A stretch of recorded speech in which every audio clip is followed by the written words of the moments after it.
안녕하십니까. 도서관에서 논어 읽기 또 시작하도록 하겠습니다. 자, 11장입니다.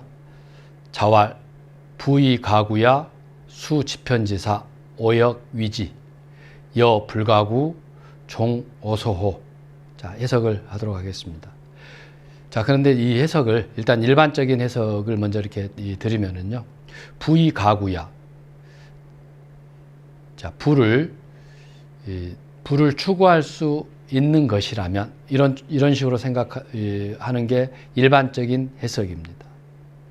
부를 추구할 수 있는 것이라면 수지편지사, 비록 지편은 지금 이제 그 말 채찍을 잡는 거죠. 그래서 말몰이꾼인 거죠. 말몰이꾼이 되더라도 오역위지, 내가 그거를 할 것이다. 여불가구, 만약에 그럴 수 없다라면, 이 부를 구할 수 없는 것이라면 종오소호, 내가 좋아하는 것을 따르겠다. 그러니까 내가 좋아하는 일을 하겠다. 이런 지금 말씀인데요. 자, 그런데 이 부의가구야를 이런 식으로 해석을 해놓고 나면 이 부하게 되는 거, 그거를 내가 할 수 없어서 지금 안 하는 거지. 할 수 있다라면 당연히 할 것이다. 뭐 이런 뜻이 돼버리겠죠. 그래서 그거보다는 이런 식으로 해석하는 게 좀 낫지 않을까 싶습니다. 자, 부의가구야. 보통 이자 앞에를 하나 했던 이 문장으로 해석을 하는 게 일반적입니다. 그래서 그러니까 부하고서야 뭐 이런 거 있죠. 부하고서야 구할 수 있는 것이라면, 자, 그러면 이때 이제 빠진 게 목적어죠. 무엇을 구할 수 있는 것인가. 이게 이제 빠진 것이라고 봐야겠죠. 근데 앞에 일반적으로 이렇게 번역하는 것들은, 그러니까 이 부를 추구할 수 있는 것이라면 이렇게 해석을 하는 경우는 지금 목적어를 부를 둔 것이죠. 근데 그렇지 않고 부의가구야를 부하고서야, 그러니까 부자이고서야 구할 수 있는 것이라면, 그때 지금 목적어는 생략이 되어 있습니다. 그런 것이라면 수지편지사, 비록 내가 말몰이꾼이 되더라도 내가 그걸 할 것이다. 말몰이꾼 노릇을 할 것이다. 이렇게 해석이 될 겁니다. 자, 그런데 그러면 이 부하고서야 어떤 것을 이룰 수 있는 것이라면 때 그 목적어에 해당되는 것은 도가 되겠죠. 논어에서 보시면 목적어가 안 나와 있으면 거의 대부분 도입니다. 그래서 이 도는 워낙 일반적이기도 하고 그래서 많이 이렇게 생략을 한 것 같은데요. 이 구절도 지금 그렇게 해석하는 것들이 올바르지 않을까 싶습니다. 그래서 꼭 부자여야만 도를 실행할 수 있다라면, 내가 말몰이꾼 노릇을 해서라도 내가 돈을 벌어서 도를 이렇게 실천할 것이다. 그런데 꼭 그런 게 아니라면 불가구 그런 식으로 해서 구할 수 있는 게 아니라고 한다면 내가 좋아하는 바를 따르겠다. 그거는 다른 방식으로 해서 또 도를 이렇게 추구하겠다라고 말씀하신 걸로 봐야 되지 않을까 싶습니다. 예를 들면 뭐 이런 식일 수 있겠죠. 자, 제대로 된 인간이 학원에 많이 이렇게 다녀야만 된다라고 한다면, 그래서 학원에 뺑뺑이를 돌려서라도 내가 학원을 보내겠다. 무슨 뭐 이렇게 빚을 내서라도 학원을 보내겠다. 뭐 이런 소리이겠죠. 그런데 그렇게 만약에 이 학원을 꼭 다녀야 올바른 인간, 훌륭한 사람이 된다라면 그렇게라도 하겠다라는 거죠. 근데 그것이 아니라고 한다라면 그 방법이 아닌 다른 방법으로 어떤 좋아하는 것, 다시 말해서 훌륭한 인간이 되는 것을 추구하겠다. 뭐 이런 말씀이다라고 보는 게 더 낫지 않을까 싶습니다. 예, 그 다음 12장을 보도록 하겠습니다. 자지소신, 제전질. 자, 공자가 아주 신중히 여기는 바가 있었다. 하면서 이게 세 가지입니다. 제와 전과 질. 제는 지금 목욕 재개 할 때 그 제죠. 그래서 어떤 이 재개하는 겁니다. 그래서 그 다음에 두 번째 전은 전쟁이죠. 그러니까 목욕제계, 이 목욕제계는 특별한 어떤 이 뭐 신이라든가 또는 뭐 돌아가신 조상에게라든가 이런 특별한 날 하는 거지 않습니까? 그리고 또 하나는 전쟁입니다. 전쟁이라고 하는 게 인간의 역시 죽고 사는 문제이죠. 그러니까 아주 신중하게 다룰 수밖에 없을 겁니다. 그리고 세 번째가 질, 병든 거죠. 그래서 인간사에 있어서 굉장히 중요한, 그러니까 병이 들고 이렇게 이 병이 들면 이제 죽음과 관련되겠죠. 그래서 이 세 가지에 대해서는 아주 이렇게 특별하게 다루었다. 이 공자가. 그래서 재와 전과 질, 이게 인간사에서 특별하게 다뤄야 되는 주제라고 하는 것들을 말씀하고 계십니다. 자, 그런데 어떤 사람들은 전쟁에 대해서, 그러니까 어떤 이 병에 대해서, 질병에 대해서는 굉장히 중요시 여기는데 전쟁에 대해서는 아주 대수롭지 않게 여기면서 뭐 전쟁을 해도 되는 것처럼 생각하는 분들이 있는데요. 전쟁은 정말로 그야말로 인간성을 황폐화시키는 것들이죠. 이 전쟁치고 인간성을 황폐화시키지 않은 전쟁이 없습니다. 왜냐하면 그 전쟁 속에서는 인간이 그동안 가지고 있었던 거의 모든 윤리, 도덕이 다 무너지는 거죠. 그 전쟁이라고 하는 것은 딱 하나밖에 없을 겁니다. 이기는 것. 그래서 이기는 방법도 중요하지 않습니다. 무조건 이기는 것. 그래서 당연히 그러기 때문에 전쟁을 치르고 나면 인간성들이 황폐해질 수밖에 없는 거겠죠. 그래서 더구나 이 공자 시대는 춘추 전국 시대, 특히 춘추 시대 말기죠. 그 말기부터 시작해서 이미 중국의 전쟁이 막 이렇게 많이 일어나게 된, 그리고 공자 이후에 전국 시대는 그보다 이제 더 심해지고 그랬죠. 자, 그래서 이 전쟁을 경계해야 된다라는 것들을 지금 이 공자가 몸소 보여주시지 않았나 싶습니다. 예, 그 다음 장을 또 보도록 하겠습니다. 자, 제, 문소, 삼월, 부지, 육미, 왈, 부도, 위, 악지, 지어사야. 자, 공자가 제나라에 계셨습니다. 제나라에 계시면서 문소, 소를 들었는데요. 이 소는 소음악입니다. 그래서 순임금 때 음악을 소라고 합니다. 그러니까 소음악이라고 하는데, 그래서 순임금 시대의 음악을 들은 거죠. 자, 듣고서는 3월 부지육미, 3달 동안 고기 맛을 알지 못했다 라고 합니다. 그러면서 또 말씀하시는 게 부도, 생각하지 못했다. 위, 악지, 지어사야. 음악이 정말 이러한 경지에 이르를 수 있다라고 하는 것을 생각해 보지도 못했다. 이렇게 말씀하시는 거죠. 그래서 정말 이 소음악이라는 게 얼마나 엄청났는지를 알 수가 있을 것 같습니다. 3달 동안 고기 맛을 잃게 할 정도로 그 음악이 3달 동안 귓소리에 쟁쟁 울렸겠죠.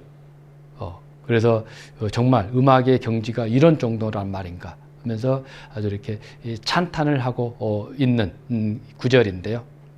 자, 그러면 왜 그렇게 이 소음악이 아름답고 어떤 이 예술성을 이렇게 충분하게 갖추었을까?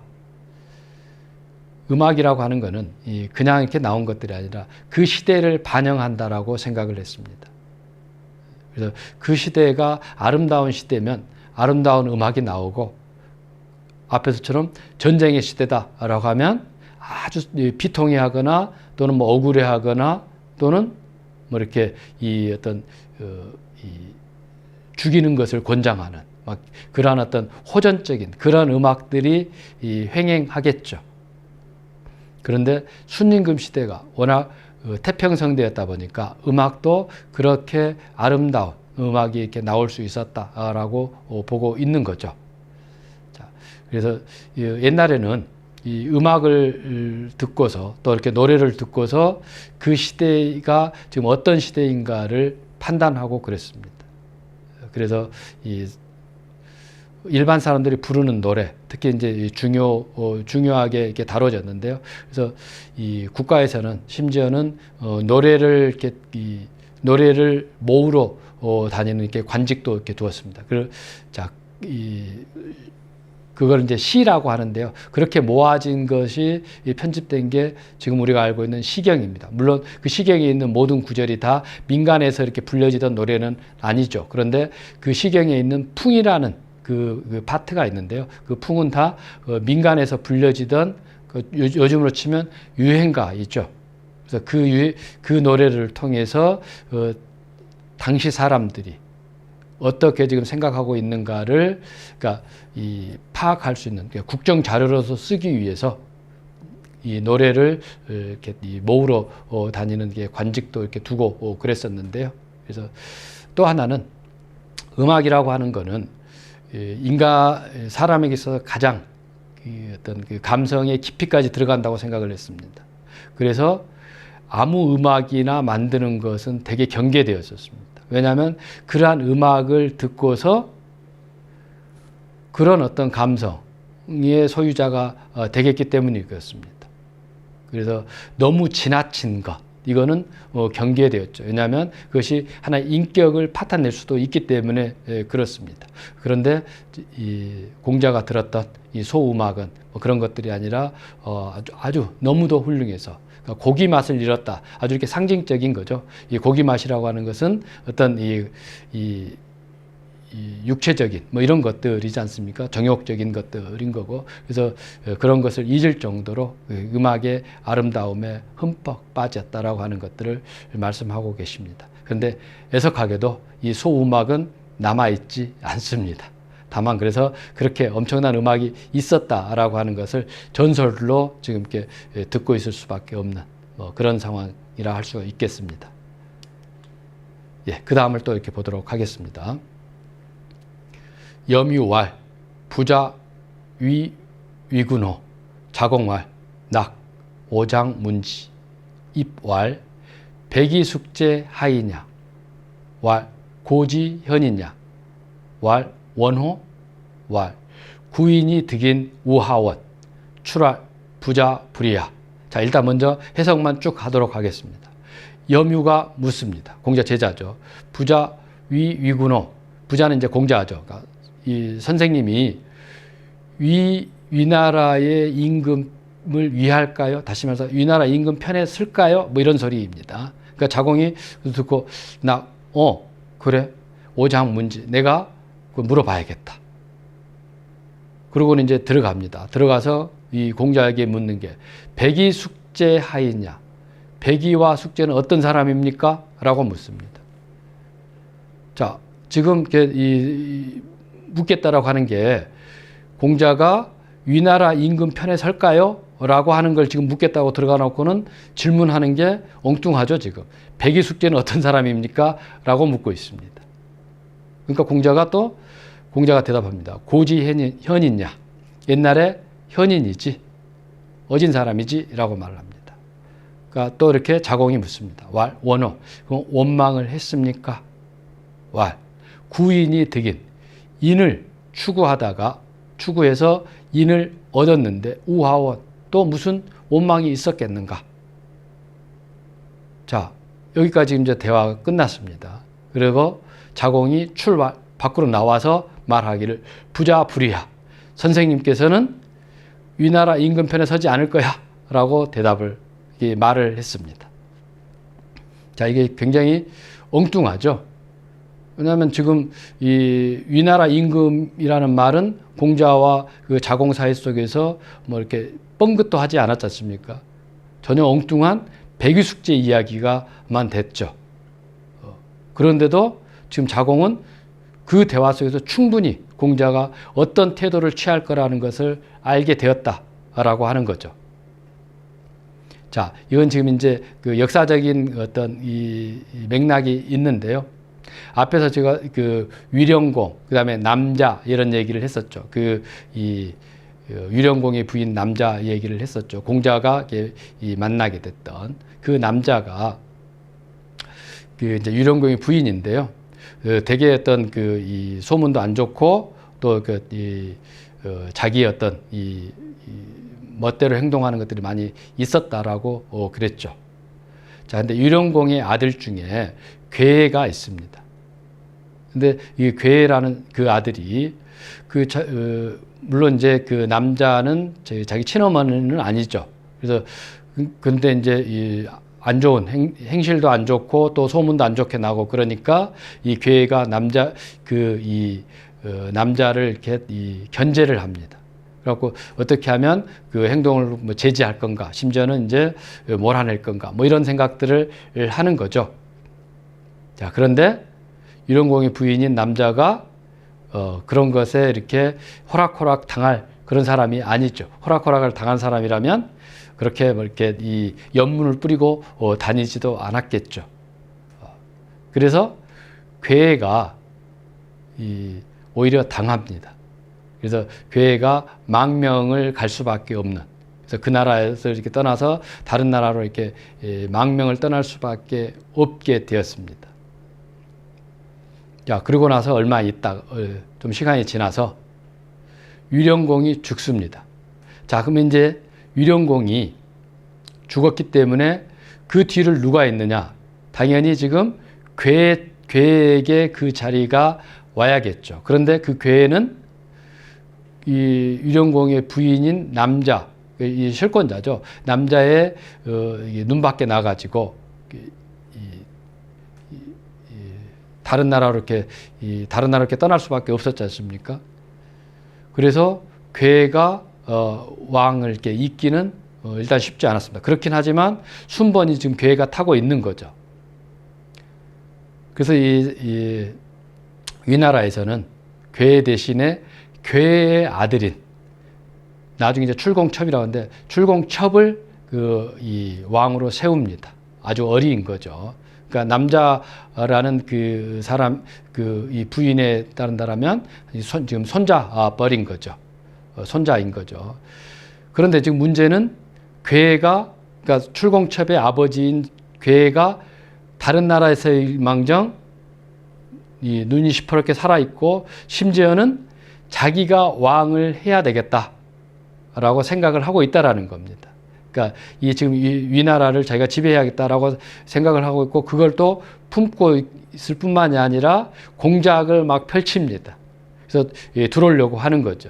그런데 출공첩은 또 출공첩대로 그 자리를 아버지에게 양보를 하려고 하지도 않습니다. 그러다 보니까 괴와 출공첩, 그러니까 부자지간의 이 싸움이 벌어지는 거죠. 자, 이런 지금 상황에 있습니다. 그래서 지금 이 위나라 임금은 현재는 지금 출공첩이 이 나라 임금에 올라와 있는 거죠. 그리고 밖에서 지금 괴가 지금 자기 아들을 흔들어서 몰아내려고 하는 뭐 그런 상황입니다. 자, 그래서 이런 상황이다 보니까 공자 제자들도 과연 스승 공자가 어느 편에 설 건가 이게 관심사였겠죠. 그래서 이런 질문을 한 겁니다. 그런데 엉뚱하게도 지금 자공은 들어가 가지고 뭐 괴인이 출공첩이니 뭐 남자니 유령공이니 이런 사람들에 대해서는 입도 뻥긋하지 않고 딱 하나 백이숙제에 대해서만 얘기를 하고 있습니다. 그러니까 백이숙제가 어떤 사람이냐라고 묻고 있습니다. 그러니까 공자가 현인이다라고 했죠. 옛날에 현인이다. 그러니까 그 다음에 이제 질문하죠. 원호 원망했습니까? 라고 물습니다. 자, 왜 그러면 백이숙제를 이렇게 했느냐? 백이숙제가 백이숙제 아버지가 백이보다는 숙제가 더 뛰어나서 숙제에게 왕의 자리를 물려주려고 했습니다. 그런 마음들을 가지고 있었죠. 그리고 돌아가셨습니다. 그래서 이제 이 백이가 그래 아버지가 너를 염두에 두고 너를 했으니까 숙제 네가 왕이 되어라 라고 했죠. 근데 숙제는 또 숙제대로 아니 이 형이 계시는데 장자가 계시는데 어찌 제가 올라갈 수 있겠습니까? 라고 하면서 양보를 했습니다. 근데 서로 양보를 하면서 백이도 그렇고 숙제도 그렇고 서로 오를 수 없다라고 계속 고집하죠. 그래서 심지어는 고집에서 끝나는 게 아니라 서로 그 나라를 떠나버립니다. 몰래 뒤에 한 명씩. 그러다 보니까 그 나라에 이제 왕 자리에 오를 사람이 없어서 셋째가 그 나라의 왕이 옳은 것으로 옳은 걸로 이야기되고 있죠. 자, 이런 점에서 지금 백의 숙제는 그러니까 서로 양보하려고 했다라는 점에서 현인이다라고 하는 겁니다. 이 지점은 이제 그 다 생략된 말인 거죠. 자, 그런데 나중에라도 지금 그때는 양보하는 게 좋을 것 같아서 양보했지만 나중에라도 그때 잘못했네라고 하면서 원망했을까? 또는 아버지가 누구를 이렇게 첫째로 또는 둘째로 정확하게 정해주지 않았다라고 원망했을까라고 그런 후회를 했을까라고 묻는 거죠, 자공이. 그러니까 공자가 구인이 득인 우하원이라고 말하죠. 인을 추구하다가 인을 얻었는데 무슨 원망이 있겠는가?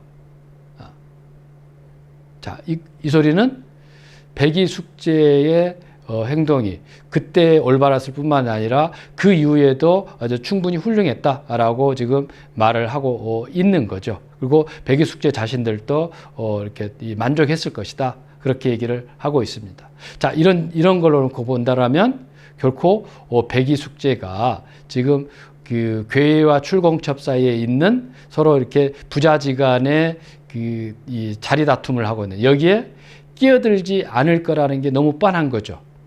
이 소리를 하고 있습니다. 그러니까 이 결코 공자는 이렇게 이 괴가 됐건 출공첩이 됐건 누구 편에 서지 않을 것이다 라고 지금 자공이 얘기를 하고 있는 거죠. 네, 그런데 자로는 나중이지만 출공첩을 지지합니다. 자, 여기에서 지금 이 장에서 그 유학자들의 어떤 대화법을 이렇게 볼 수가 있는데요. 직접적으로 거기에 대해서 말을 하지 않고 그것과 연관되는 또 그것을 떠올릴 수 있는 어떤 다른 것들, 고사라든가 시라든가 이런 것을 들고 와가지고 얘기를 하는, 그런 다음에 그것에서 어떤 태도를 취하는가를 보고 이 건에 대해서도 어떤 이 태도를 취하겠구나를 판단하는 이런 이제 이 대화법이죠. 특히 이런 게 외교에서는 아주 많이 일어났습니다. 그래서 외교관이면 특히나 이제 시를 가지고 많이 인용을 했죠. 그러니까 고사라든가 시 이거를 정말 달통하지 않으면 외교로서의 서로 이렇게 말을 잘 할 수 없는 그런 것들이었습니다. 왜냐하면 노골적으로 어떻게 말을 하는 것이 아니라 어떤 시를 쭉 인용을 해가지고 얘기를 할 때에 그 사람이 지금 뭐를 원하는가라고 하는 것을 알지 않으면 거기에 대해서 어떤 대꾸를 할 수가 없겠죠. 그게 이제 유학자들이 하는 어떤 이 외교였고 그랬는데요. 그래서 외교관을 이렇게 선정할 때는 그러니까 사신으로 보낸다든가 또는 이 밖에서 사신이 들어와서 그를 이렇게 접대해야 될 사람을 이렇게 선정한다 할 때는 학문이 뛰어난 사람을 이렇게 선정을 했습니다. 그래서 그게 안 되면 외교를 이렇게 제대로 할 수 없기 때문에 그랬던 거죠. 그래서 제대로 외교를 했다라고 하면은 그야말로 학문이 뛰어나다라고 하는 것을 간접적으로 충분히 이렇게 알 수 있는 거고요. 또 그 사신을 가서도 그 나라에서도 중국에서도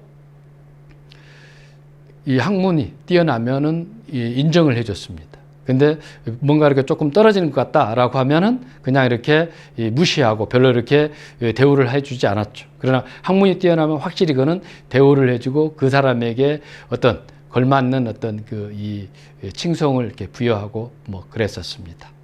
자, 이 시간은 여기서 마치도록 하겠습니다. 네, 감사합니다.